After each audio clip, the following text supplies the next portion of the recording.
Para continuar, tenemos otro invitado internacional, nos visita desde Panamá, el doctor Dimas Kiel. El doctor Dimas Kiel es especialista en medicina interna con una subespecialidad de hematología y trasplante de médula ósea en el Complejo Hospitalario Metropolitano Partnership Programming in Bone Marrow Transplantation, Cytogenetics and Flow Cytometry, University of Nebraska Medical Center. Realizó un posgrado en farmacoterapia, gestión clínica del medicamento en la Universidad de Panamá y en docencia superior e investigación en la Universidad del Istmo. Ha sido miembro del American College of Physicians, es vicepresidente de la Sociedad Panameña de Hematología, es miembro actual de la Sociedad Panameña de Medicina Interna y pertenece a la Sociedad Panameña de Hematología, obviamente. Es miembro del capítulo International Society of Pharmacoeconomics and Outcomes Research para Centroamérica y el Caribe, profesor clínico ad honorem de la Cátedra Propedéutica y Hematología de la Universidad de Panamá. Ha sido investigador en múltiples estudios clínicos multicéntricos en leucemia, linfoma y vacuna. Vamos a recibir al doctor Kiel con el tema Nuevas terapias en la leucemia linfocítica crónica.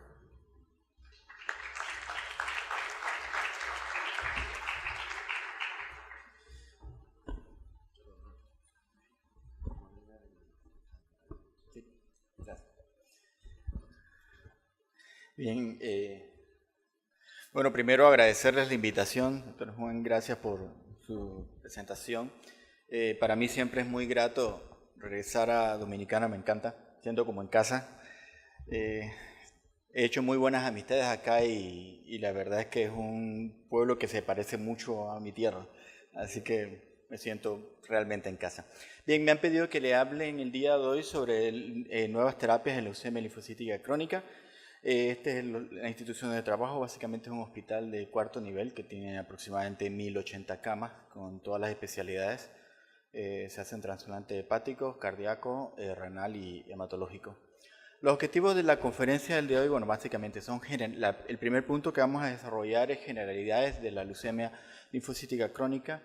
Vamos a hablar un poco de los factores pronósticos, cómo vamos a definir el tratamiento, cuáles son los datos que tenemos de quimioinmunoterapia, las nuevas terapias blancos que vamos a estar viendo, los inhibidores del PI3 quinasa, la tirosina quinasa de Bruton y los inhibidores del BCL2 y al final, bueno, las conclusiones realmente de la conferencia. Conflicto de intereses, bueno, sí, participé en el estudio de GA101, que es una de las moléculas de las cuales también les voy a hablar ahora, en Panamá, que en este caso en particular la desarrollamos más que todo en la orientación hacia linfoma difuso de células B grandes, y en este caso voy a nombrar lo que se hizo en otra aplicación, o sea, en otro grupo de enfermedades que son la leucemia linfocítica crónica. Bien, como ustedes saben, la leucemia linfocítica crónica básicamente es una enfermedad neoplásica que se caracteriza por una proliferación y acumulación de linfocitos maduros en sangre periférica. Esos linfocitos son monoclonales que también están presentes en la médula ósea y en los tejidos linfáticos. Esta proliferación exagerada de linfocitos va a causar cierta sintomatología clínica. El 25% de los pacientes pueden estar asintomáticos y el resto de los pacientes van a tener algunos síntomas constitucionales como pérdida de peso, adenopatías, organomegalias. Estos linfocitos se caracterizan por expresar en forma aberrante algunos marcadores de superficie de clúster de diferenciación como el CD5 y una expresión muy débil de inmunoglobulinas de superficie, que son algunas de las características que usamos para poder reconocerlas por citometría de flujo. Es una de las leucemias más comunes en los adultos en el área de Europa y América del Norte. La incidencia aproximadamente es 3 por 6.000 habitantes. Es predominantemente una enfermedad del adulto mayor, una mediana aparición de aproximadamente los 70 años y afecta en promedio casi que el doble a los hombres que a las mujeres. En algunas series de 1.7 a 1 es la relación. En la mayoría, prácticamente casi todos los pacientes que se les diagnostica una leucemia linfocítica crónica van a tener un antecedente de haber previamente tenido una linfocitosis monoclonal de células B. Esto es un dato importante porque se han hecho algunos análisis descriptivos de este hallazgo, y hoy en día sabemos que los pacientes que tienen persistentemente conteos mayores de 0.5 por 10 a la 9 linfocitosis monoclonal de células B tienen un riesgo aproximado de 1 a 2% por año de evolucionar hacia una leucemia linfocítica crónica. Esto hace una asociación muy parecida a la que existe del MGUS para evolucionar a mieloma múltiple. La mayoría de los pacientes mueren básicamente por infecciones, insuficiencias medulares y transformación a enfermedades más agresivas como el síndrome de Richter. La etiología es desconocida hasta la fecha. Hay algunas reportadas incidencias mayores en agricultores, trabajadores de la industria del caucho y trabajadores en reparación de llantas.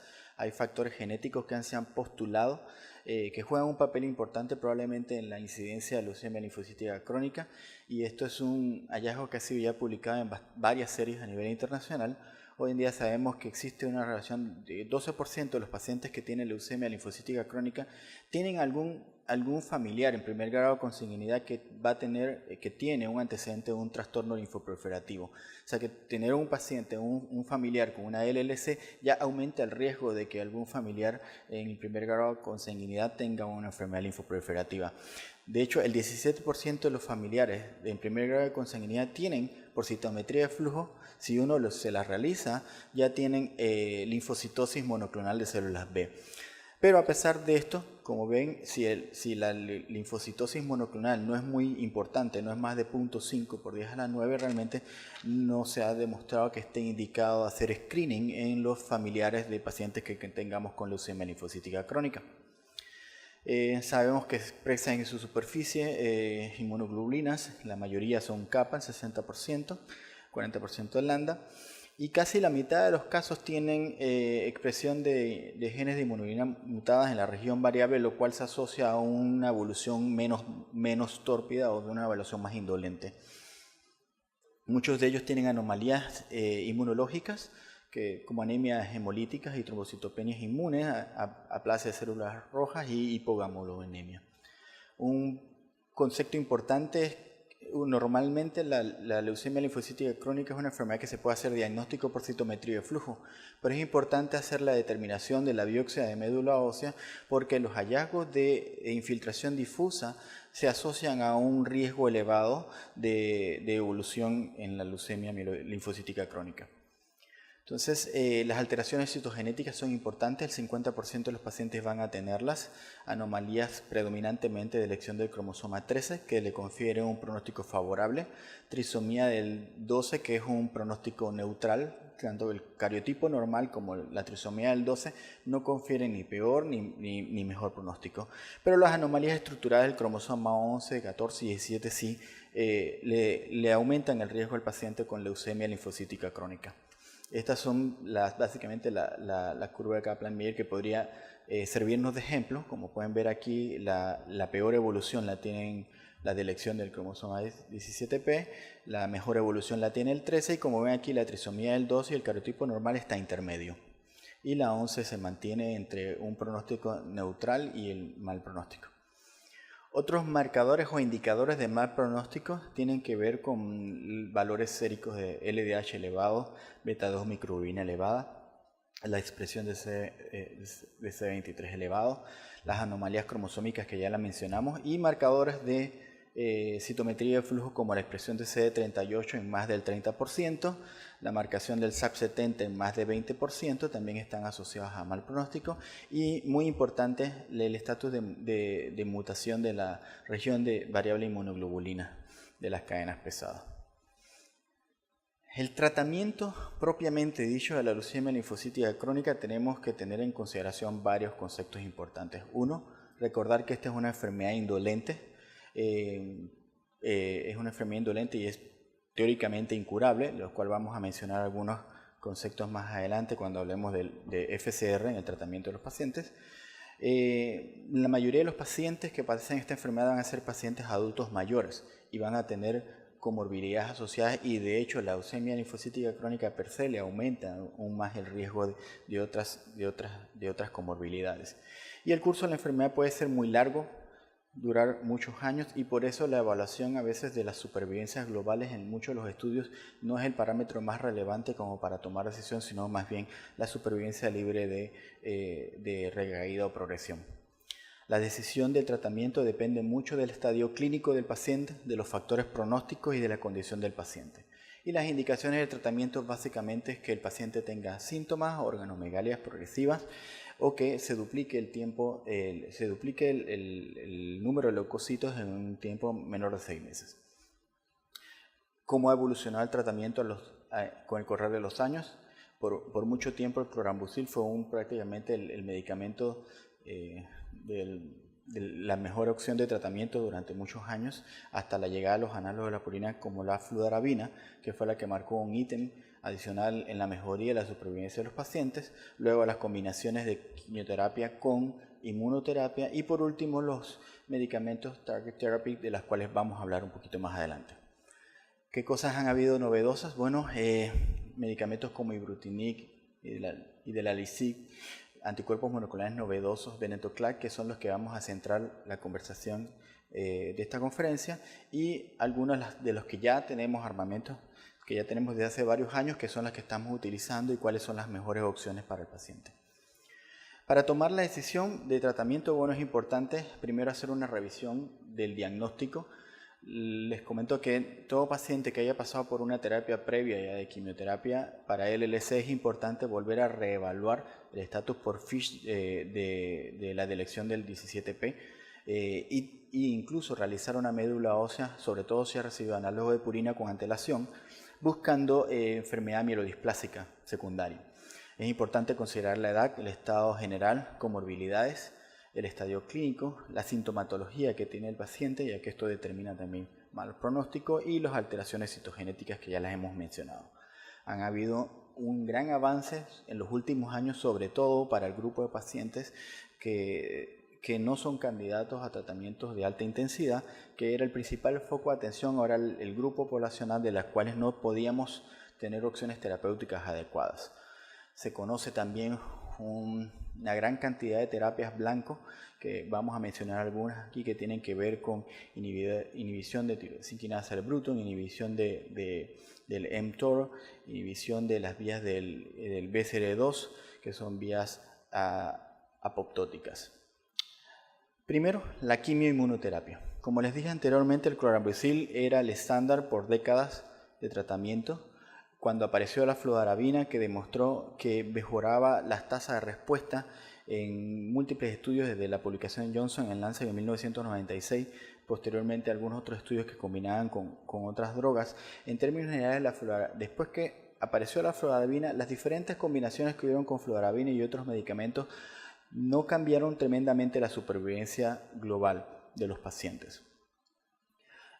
Hasta la llegada, por ejemplo, de bendamustine. Las supervivencias globales, por ejemplo, para esta serie de pacientes del British Columbia, que es la agencia de cáncer canadiense, muestran que los pacientes que son sometidos a tratamientos con fludarabina rituximab tienen una supervivencia a 2 años de 90% y a 4 años de 73%, y unas supervivencias libres de tratamiento de 69% a 2 años y a 4 años del 54%.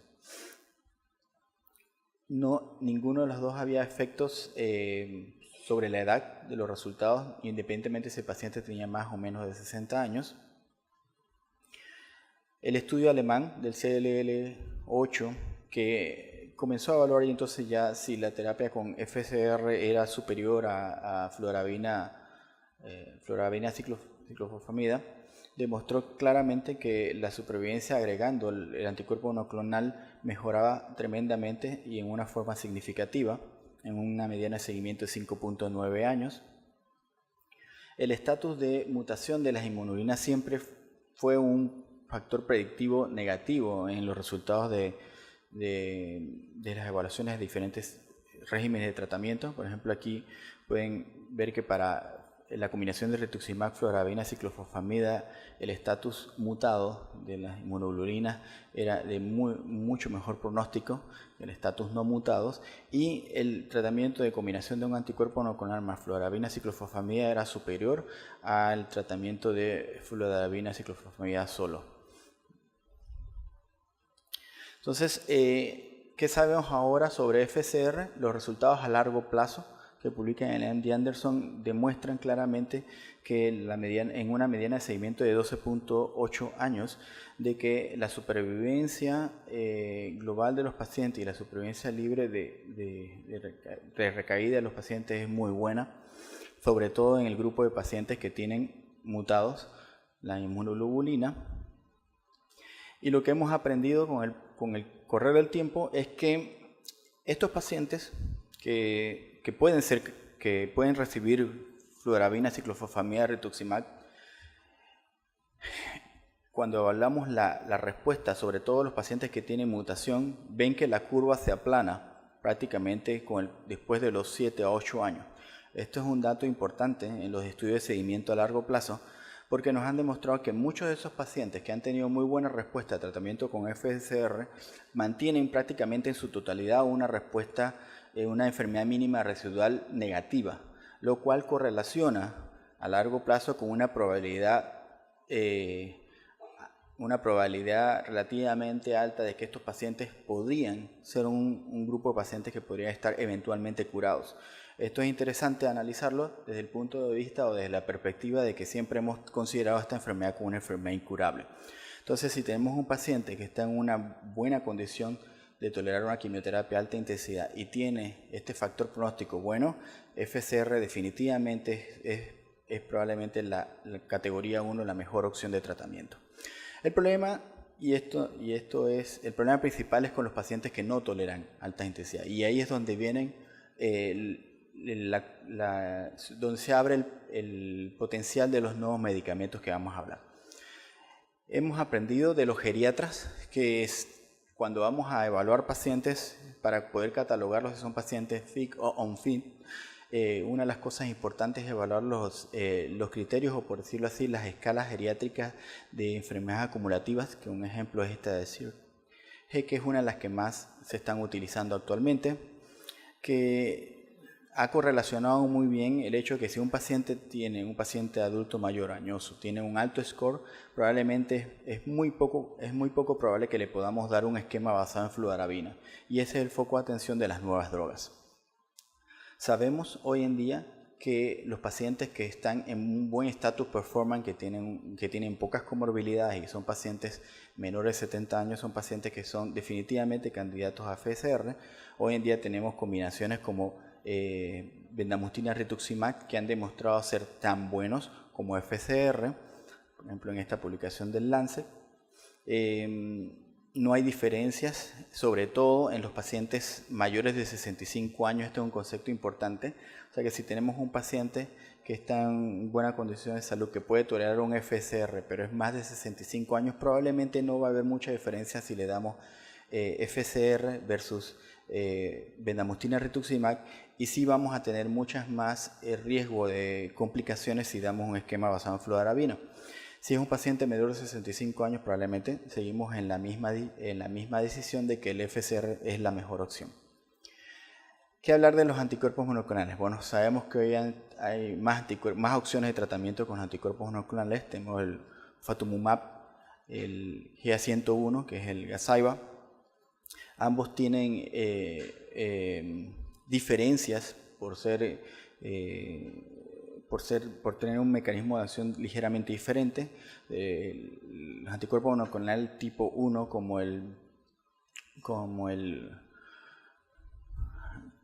ofatumumab, tiene un mecanismo de acción más que todo centrado en citotoxicidad determinada por complementos, mientras que el obinutuzumab tiene predominantemente una acción por citotoxicidad dependiente de anticuerpos. Los análisis que se han hecho ya del tratamiento de combinación de anticuerpos monoclonales y clorambucil han demostrado que en los pacientes que no son candidatos a un tratamiento a base de fludarabina, tienen muy buena cabida, sobre todo si se comparan contra clorambucil, que era el estándar de tratamiento en ese grupo de edad. Sabemos también que incluso cuando se compara con esquemas de rituximab clorambucil, las respuestas mejoran, sobre todo a expensas de las respuestas completas que aumentan. O sea que este es un tratamiento que puede perfectamente ser dado a un paciente adulto mayor que tiene comorbilidades que le impiden recibir tratamientos basados en fludarabina.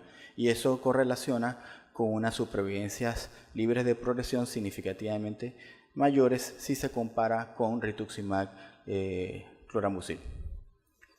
Los inhibidores entonces de la tirosina quinasa Bruton y Ibrutinib, que es uno de los medicamentos que estamos utilizando ahora mucho en los pacientes adultos mayores en monoterapia.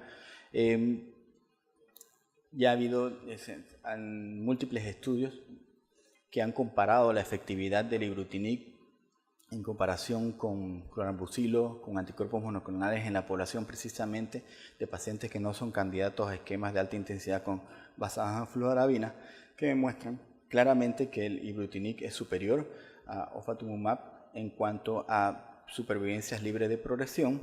Obviamente las supervivencias globales es un poco más difícil porque necesita muchos años de evolución para poder separar las curvas. Lo mismo contra clorambucilo, que se muestra claramente que la terapia dirigida a los inhibidores de tirosina quinasa de Bruton son altamente efectivas en el grupo de pacientes que no va a tolerar una terapia de alta intensidad.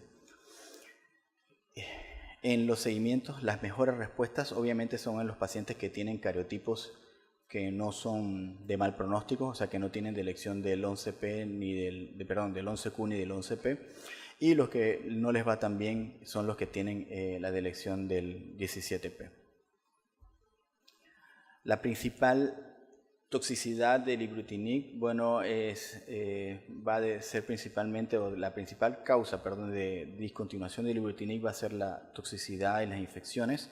Las transformaciones a enfermedad Richter son menos de 6.5% y la progresión es 2.4%. Su principal, por decirlo así, su principal foco de atención en el seguimiento es predominantemente el sangrado, que se presenta entre 30 a 40% de los pacientes. La mayoría son de grado 1 o 2, o sea, son simplemente hematomas y petequias. Y hay que cuidar mucho a estos pacientes de no exponerlos a antiagregantes plaquetarios o anticoagulación. La fibrilación atrial es otro de los focos de atención de seguridad del Ibrutinib, que se presenta en 7 a 14% de los pacientes, que generalmente se puede manejar con la discontinuación del tratamiento y se puede volver a reasumir después de que el cardiólogo lo ha evaluado, pero siempre teniendo el cuidado de reiniciar a unas dosis más bajas. Con respecto entonces al idelelsic, que es un inhibidor del PI3 quinasa, que es otro de los focos de atención de vía, sabemos hoy en día que está autorizado o aprobado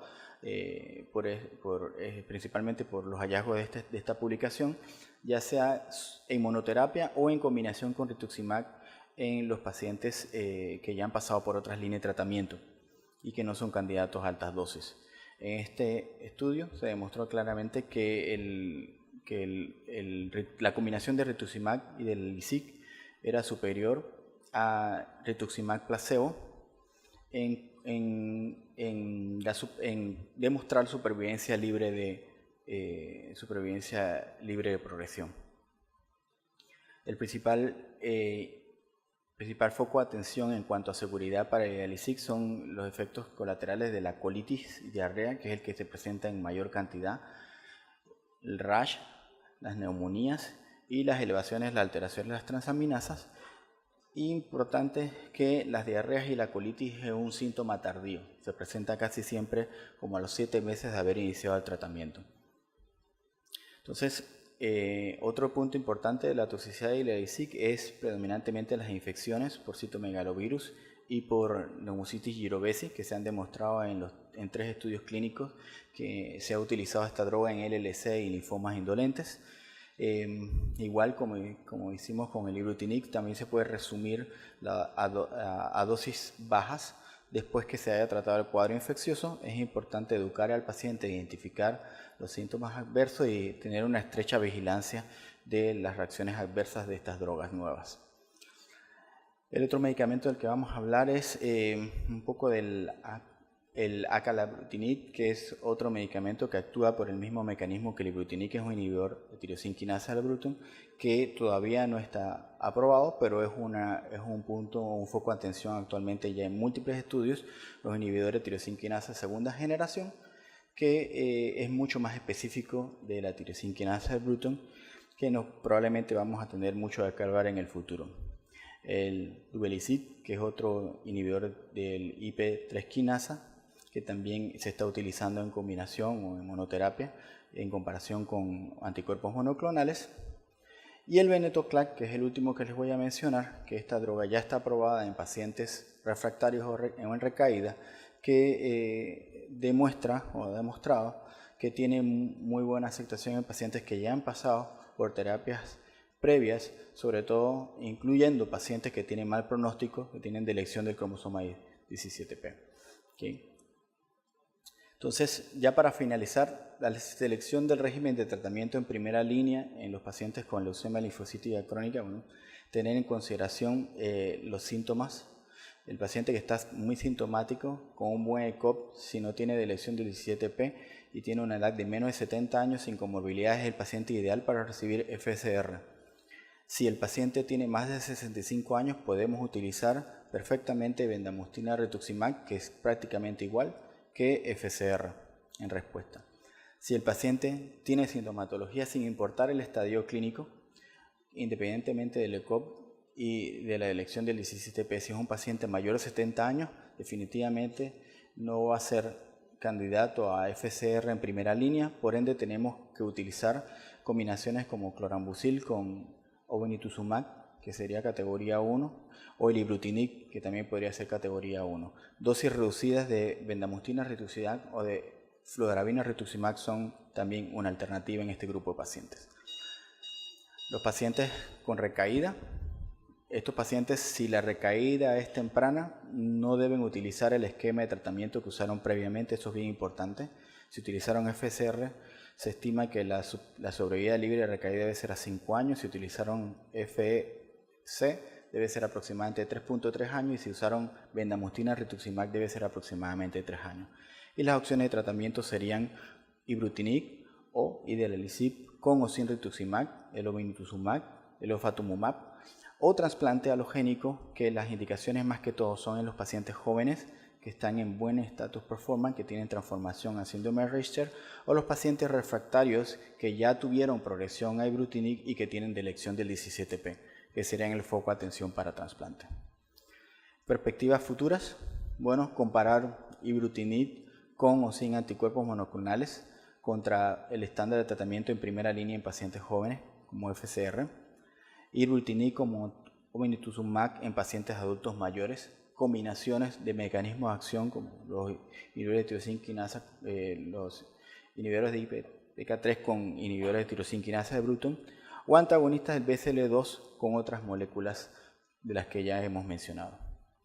Como conclusión final, han mejorado las opciones terapéuticas para los pacientes con leucemia linfocítica crónica, sobre todo en el foco de atención de los pacientes que son on-FIC, que no son candidatos a FCR. Es importante valorar la edad del paciente versus el status performance con las escalas de Sears. Bendamustine rituximab parece ser equivalente a FCR en pacientes mayores de 65 años y la combinación de clorambucil o obinutuzumab en pacientes que no son candidatos a FCR, o sea, pacientes on-FIC, ofrece una supervivencia libre de progresión aceptable de 29 meses, lo que lo hace ser una perfecta combinación para ese grupo de pacientes, igual que el ibrutinib, que también tiene una supervivencia libre de progresión a 2 años del prácticamente el 90%. La secuencia de cómo debemos utilizar estos diferentes agentes todavía es incierto, pero por lo menos tenemos ya una orientación un poco mejor en ese grupo etario de pacientes. Así que gracias por su atención.